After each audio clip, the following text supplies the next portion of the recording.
You have got 206 bones in your body. You have got 655 muscles, skeletal muscles in your body. And I will tell you, the most intelligent muscle is external anal sphincter. ಯಾಕೆ ಗೊತ್ತಾ?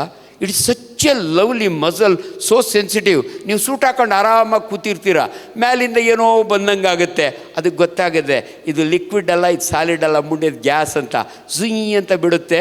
ನೀವು ಯಾವನಿಗೂ ಗೊತ್ತೇ ಆಗಲ್ಲ ನೀವು ಬಿಟ್ರಿ ಅಂತ. ಪಕ್ಕದಾಗಿರೋರು ಮೂಗು ಮುಚ್ಕೋತಾರೆ. ಅದೇ ಲಿಕ್ವಿಡ್ ಬಂದರೆ ಇಟ್ ಹೋಲ್ಡ್ಸ್ ಇಟ್. ಯಾಕಂದ್ರೆ ನೀವು ಚಡ್ಡಿ ಚೇಂಜ್ ಮಾಡಬೇಕಾಗತ್ತೆ ಇಲ್ದಿದ್ರೆ. ಹಂಗಾಗಿ such A wonderful muscle.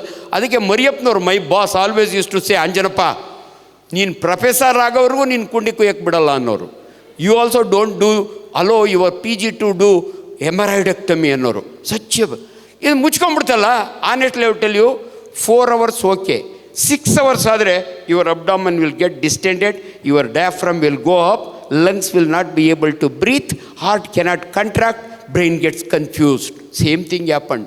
Ultimately ಇವೇನು ಮಾಡ್ದೋ 4 ಅಯ್ಯೋ ವಾಟ್ ಇಸ್ ಹ್ಯಾಪನಿಂಗ್ ಡಿಸ್ಕಸ್ ಮಾಡಿದ್ವಂತೆ. ಏನಾಯ್ತು? We scolded that fellow, poor fellow, you bloody shut up ಅಂತ ಮುಚ್ಕೊಂಡ್ಬಿಟ್ಟದೆ. ಏನು ಮಾಡೋದು ಈಗ? 4 ಜನ came down with folded hands, extremely sorry please ಅಂತ ಡರ್ ಓಪನ್ ಆಯಿತು. Everything became normal. Then who is the boss ಅಂದರೆ, ass is the boss, not the brain. Please take care of your ass, don't neglect your ass. Thank you. ತುಂಬ ಮಾತಾಡಿದ್ದೀನಿ. ಏನನ್ನ extra ಮಾತಾಡಿದ್ರೆ ಹೊಟ್ಟೆಗೆ ಹಾಕ್ಕೊಳ್ಳಿ. I am a gastroenterologist. Thank you.